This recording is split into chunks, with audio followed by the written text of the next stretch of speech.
Assalamualaikum warahmatullahi wabarakatuh. Perkenalkan, nama saya Lani Susiani, mahasiswa program studi perpustakaan dan sains informasi 2019 dengan NIM 1903786.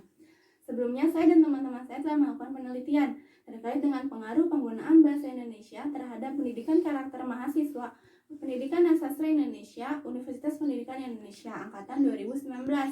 Di sini saya akan melaporkan tentang kajian teori. Yang pertama ada penggunaan bahasa Indonesia. Kita mulai dari sejarah lahirnya bahasa Indonesia.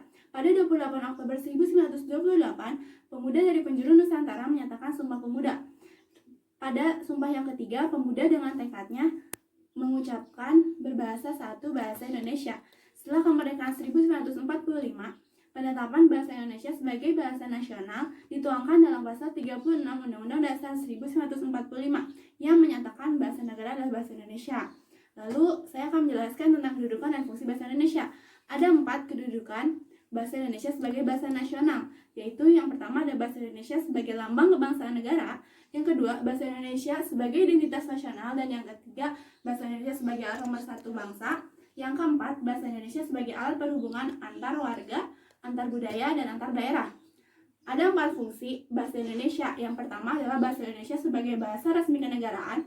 Yang kedua, bahasa Indonesia sebagai bahasa pengantar dalam dunia pendidikan.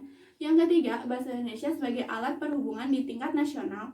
Yang keempat, bahasa Indonesia sebagai alat perkembangan ilmu pengetahuan dan seni.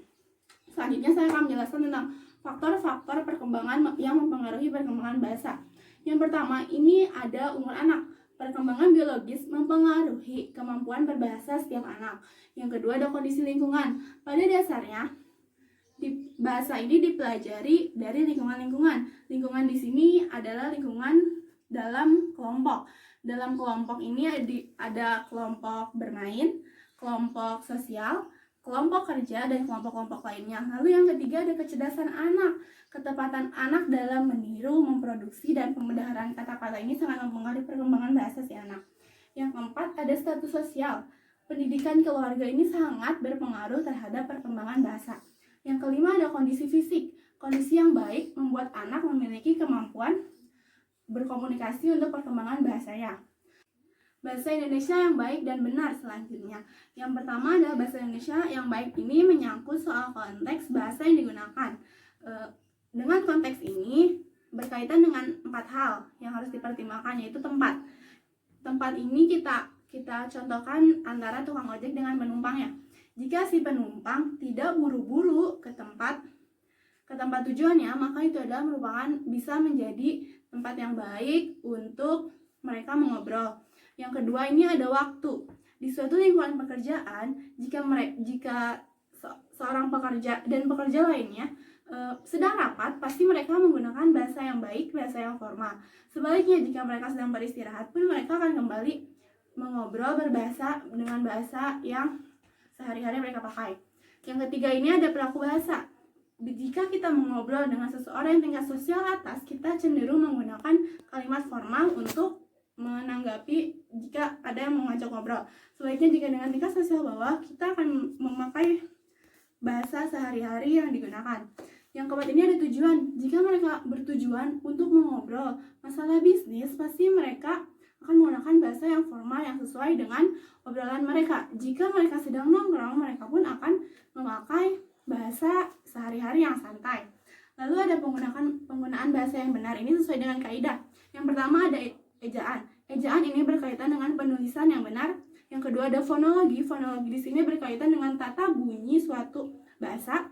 Yang ketiga ada morfologi, berkaitan dengan pembentukan kalimat.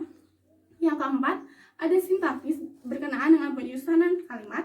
Yang kelima ada paragraf, berkaitan dengan kaidah penulisan. Dan yang keenam ada kelogisan, ini bahasa yang digunakan harus masuk akal.